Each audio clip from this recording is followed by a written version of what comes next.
الحمد لله الذي هدانا لهذا وما كنا لنهتدي لولا أن هدانا الله. أعوذ بالله من الشيطان الرجيم. بسم الله الرحمن الرحيم. لا يحب الله الجهر بالسوء من القول إلا من ظلم وكان الله سميعا عليما. رب اشرح لي صدري ويسر لي أمري واحلل عقدة من لساني يفقهوا قولي وَاجْعَلْ لِي وَزِيرًا مِّنْ أَهْلِي رَبِّ زِدْنِي عِلْمًا رَبِّ زِدْنِي عِلْمًا رَبِّ زِدْنِي عِلْمًا. چھٹے پارے میں سے سورہ نساء کے آخری 4 رکوع ہیں، یعنی رکوع نمبر 21 تا 24، اور سورہ مائدہ کے 16 رکوع ہیں. پہلے 10 رکوع اس پارے کے اندر ہیں. رکوع نمبر 21 پر آ جائیں آپ سورہ نساء کی. کہ کافروں کو دوست بنانے والے منافق ہوتے ہیں. اہل ایمان کو اس رکوع کے اندر منع کیا گیا ہے کہ مسلمانوں کے مقابلے میں کافروں کو دوست نہ بنائیں. ایسا کرنے والے منافق لوگ ہیں، اور منافقین کا ٹھکانہ جہنم ہے. جس طریقے سے کل آیت آپ کے سامنے تلاوت کری تھی کہ ان المنافقین فی الدرک الاسفل من النار. ہاں، جو لوگ توبہ کر لیں، اپنے رویے کی اصلاح کر لیں، اللہ سے چمٹ جائیں بالکل، اور اللہ رب العزت کی اطاعت کے اندر خالص ہو جائیں، تو پھر اللہ تعالیٰ ان کی توبہ کو قبول فرما لیتے ہیں. اسی رکوع میں یہ بھی بتایا گیا ہے کہ جو لوگ کچھ رسولوں کو مانتے ہیں اور کچھ کو نہیں مانتے وہ پکے کافر ہیں. ان کے لیے اللہ رب العزت نے دردناک اور ذلت والا عذاب رکھا ہوا ہے. رکوع نمبر 22 پر آپ آ جائیں کہ حضرت عیسیٰ علیہ السلام کو اوپر اٹھا لیا گیا. اس رکوع میں یہود کے چند جرائم بیان کیے گئے ہیں کہ ان کے قول کی نفی کی گئی ہے کہ وہ لوگ کہتے تھے کہ ہم نے حضرت عیسیٰ علیہ السلام کو نعوذ باللہ من ذالک قتل کر دیا. تو اللہ رب العزت نے فرمایا وما قتلوہ وما صلبوہ ولکن شبہ لہم، کہ یہ لوگ جو کہتے ہیں یہودی کہ ہم نے حضرت عیسیٰ کو قتل کر دیا، اللہ نے اس کی بالکل تردید کرتے ہوئے نفی کرتے ہوئے فرما دیا وما قتلوہ، ان لوگوں نے کوئی قتل نہیں کیا، وما صلبوہ، اور انہوں نے کوئی ان کو صلیب پہ نہیں ٹانگا، ولکن شبہ لہم، بلکہ یہ جو معاملہ ہے ان کے درمیان مشتبہ ہو چکا ہے. وَإِنَّ الَّذِينَ اخْتَلَفُوا فِيهِ لَفِي شَكٍّ مِّنْهُ، اور یقیناً جنہوں نے اختلاف کیا ان کے بارے میں وہ شک و شبے میں ہیں.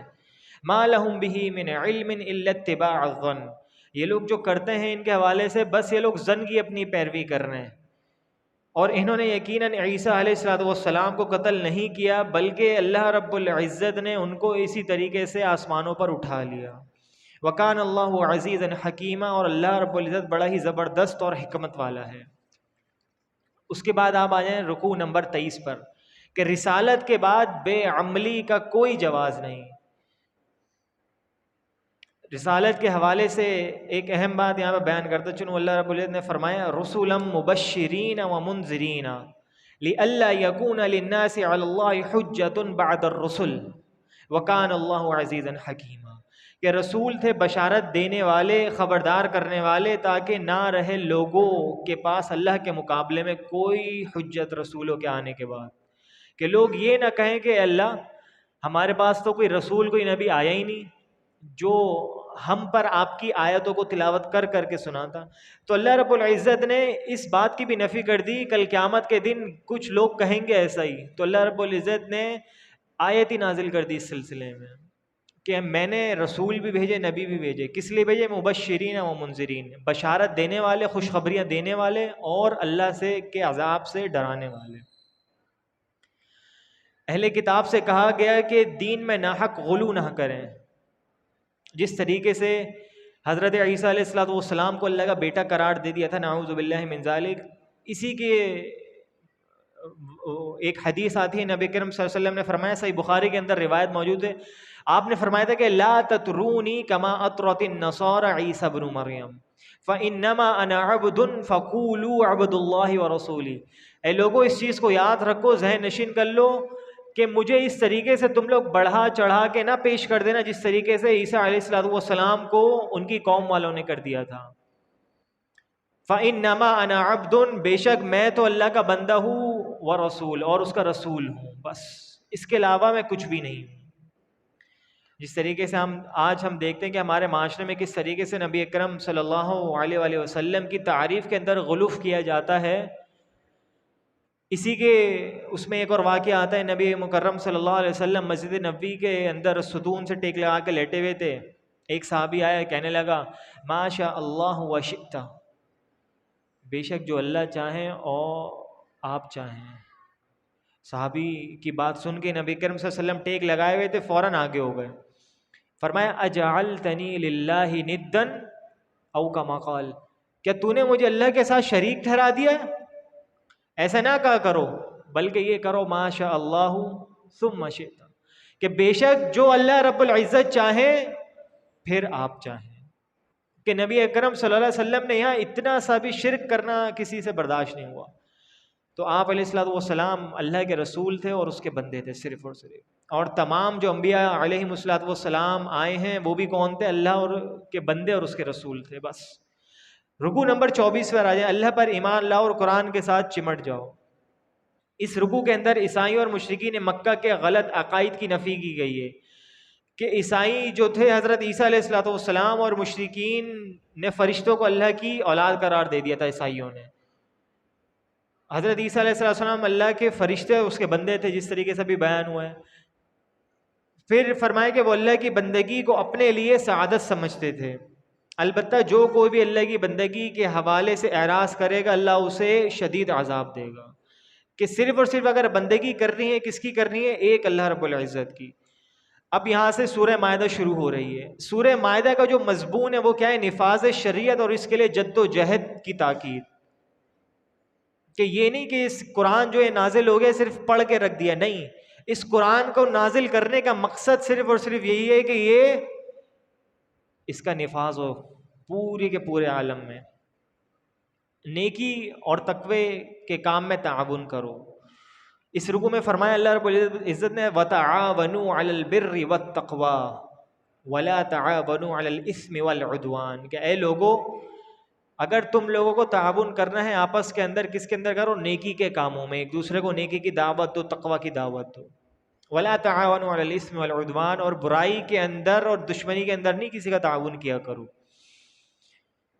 صرف گناہ کرنا ہی بری بات نہیں، جس کی مثال ایسے جیسے سود لینا، کہ نبی اکرم صلی اللہ علیہ وسلم نے فرمایا ہے نا کہ سود لینے والا، دینے والا اور اس کی شہادت لکھنے والا سب کے سب کس کے اندر ہے؟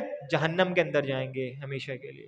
اور اسی طریقے سے شراب کے بارے میں آئے کہ شراب پینے والا، پلوانے والا اور اس کو بیچنے والا، اس کی مثال بھی اسی طریقے سے ہے. اسی لیے اللہ نے فرمایا وَلَا تَعَاوَنُوا عَلَى الْإِثْمِ وَالْعُدْوَانِ، کہ برائی اور دشمنی کے کاموں میں کسی کی مدد نہ کیا کرو.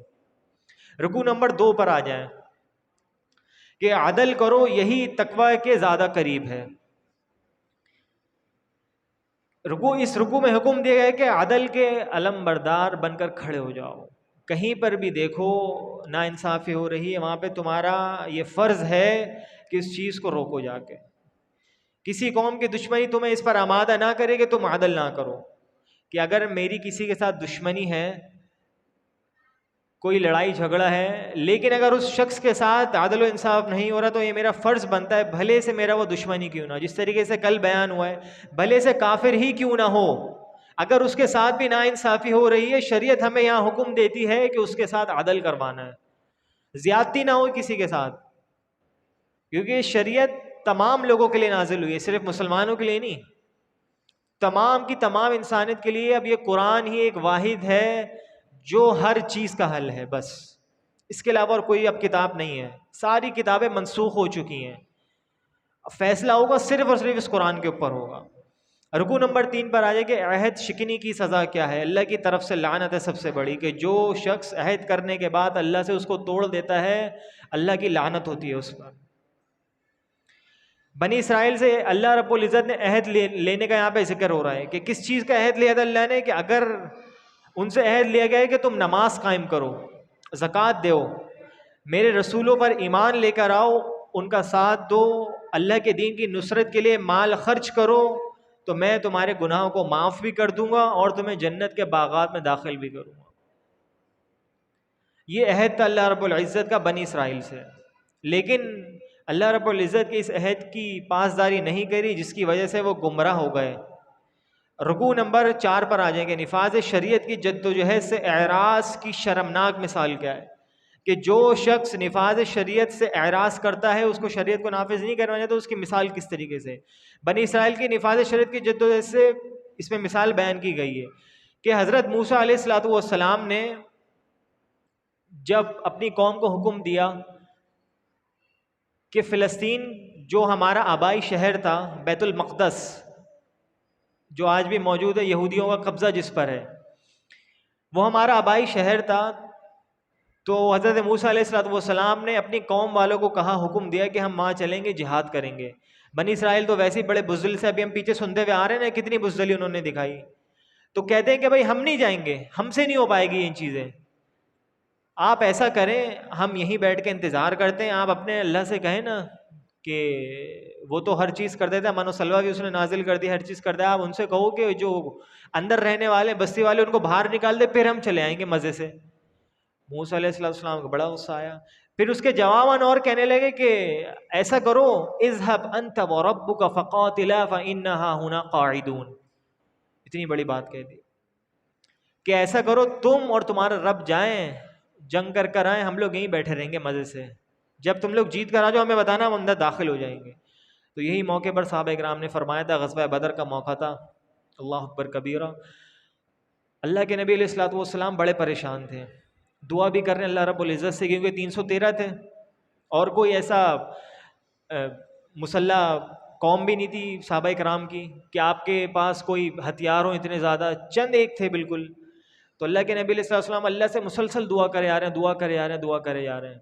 صحابہ کرام نے بڑے تاریخی الفاظ کہے تھے کہ اللہ کے نبی علیہ الصلوۃ والسلام آپ نے ہمیں بنی اسرائیل کی طرح سمجھ لیا ہے، قوم موسیٰ کی طرح سمجھ لیا ہے کہ وہ لوگ یہ کہیں گے کہ اذهب انت وربك فقاتلا فانها هنا قاعدون، بلکہ اللہ کے نبی علیہ الصلوۃ والسلام ہم آپ کے ساتھ آخری وقت تک لڑیں گے حتیٰ کہ ہم شہید ہو جائیں۔ اللہ کے نبی علیہ الصلوۃ والسلام نے جب یہ سنا آپ کا چہرہ کھل اٹھا، آپ مسکرانے لگے۔ صحابہ کرام کو اللہ رب العزت نے ایسی درجات نہیں دے دیے، اس دنیا کے اندر بھی راضی اور کل قیامت کے اندر تو راضی ہی راضی ہیں انشاءاللہ تمام صحابہ کرام سے۔ تو صحابہ کرام کی یہ خصلتیں تھیں، یہ صفات تھیں جس کی وجہ سے اللہ رب العزت ان سے راضی ہو گیا۔ اور آج ہم لوگ اپنا محاسبہ کر لیں، احتساب کر لیں کہ ہم بھی صحابہ کرام کی طرح ہیں، کوشش بھی کری ہم نے بننے کی کبھی؟ کہ نبی اکرم صلی اللہ علیہ وسلم کی ایک سنت کو میں نے احیا کرا ہے، زندہ کرا ہے کبھی؟ بہت سی سنتیں ہیں، میں اس کو چھوڑ دیتا ہوں کیا سمجھ کے؟ سنت سمجھ کے۔ تو بنی اسرائیل پر اس کا پھر عذاب کیا نازل ہوا؟ اللہ رب العزت نے 40 سال کے لیے ان کو صحراؤں کے اندر بھٹکنے کے لیے چھوڑ دیا۔ رکوع نمبر اب 5 پہ آ جائیں کہ قربانی متقیوں کی ہی قبول ہوتی ہے صرف اور صرف۔ یہاں پہ اللہ رب العزت نے حابیل اور قابیل کا ذکر کرا ہے، جو حضرت آدم علیہ الصلوۃ والسلام کے 2 بیٹے تھے، شروعات ہی جن سے ہوئی تھی۔ کوئی مجھے بتائے گا کہ ان میں سے کون قاتل تھا، حابیل یا قابیل؟ حابیل۔ کون قابل بولنے والا ہاتھ اٹھائیں؟ کون؟ کسی کو نہیں پتا کون ہے؟ قابل۔ حابیل قاتل تھا، وہ کون کہتا ہے؟ جی قابل۔ کیسے پتا چلا قابل ہے بھائی؟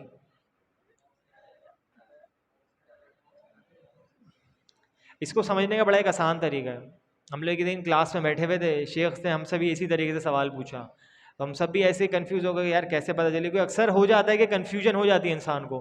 تو شیخ نے کہا جو قابل ہے نا اس کے شروع میں کیا آ رہا ہے؟ کاف آ رہا ہے، اور قتل کے شروع میں کیا آتا ہے؟ قاف آتا ہے۔ تو اس چیز سے سمجھ لیں کہ قابل ہی قاتل ہے، قابل ہی کون ہے؟ قاتل ہے۔ تو معاملات ہوئے تھے، تو اللہ رب العزت نے کیا کرا؟ قربانیاں پیش کرو۔ اس کا جو موضوع ہے رکو نمبر 5 کا کہ اللہ رب العزت کس سے قربانی قبول کرتا ہے؟ متقین سے، صرف اور صرف۔ آپ میرے ساتھ آپ لوگ انگیج رہا کریں، ٹھیک ہے نا؟ تو مجھے بھی پھر انشاءاللہ دلچسپی پیدا ہوگی سنانے میں آپ سب کو انشاءاللہ۔ تو اللہ رب العزت صرف اور صرف کس سے قربانی قبول کرنے والے ہیں؟ متقین سے۔ تو اللہ رب العزت کے کہنے پر دونوں نے قربانی قبول کری۔ حابیل کی قربانی قبول ہو گئی، جس طریقے سے میں نے بتایا تھا پہلے ہوتا یہ تھا کہ آگ آتی تھی اس کو کھا کے چلی جاتی تھی۔ تو قابل کو بڑا غصہ آیا، پھر اس نے کیا کرا؟ اس حسد میں آ کر قتل کر دیا اپنے بھائی کو، سگا بھائی۔ تو اس سے پتہ یہ چلا کہ اللہ رب العزت کے ہاں اگر کسی چیز کی جزا ہے، صلہ ہے، وہ کیا ہے؟ صرف اور صرف متقین کے لیے بس۔ اور جو حسد ہے، کینہ پرست لوگ ہیں، وہ صرف اور صرف اس دنیا تک ہیں بس. کل قیامت کے دن ان کو دردناک عذاب دیا جائے گا. تو اس رکوع میں یہ اصول بیان کیا گیا ہے کہ جو کسی جان کو ناحق قتل کرتا ہے، گویا اس کی مثال ایسی ہے کہ پوری کی پوری اس نے انسانیت کو قتل کرا. اور دوسری طرف فرمایا ومن احیاها فکأنما احیا الناس جميعا، کہ جس کسی شخص نے بھی، ایک شخص نے بھی ایک نفس کی، ایک جان کی جان بچائی تو گویا کہ اس نے پوری کی پوری انسانیت کی جان بچا لی. اللہ تعالیٰ میں سمجھنے کی توفیق عطا فرمائے. وما علینا الا البلاغ.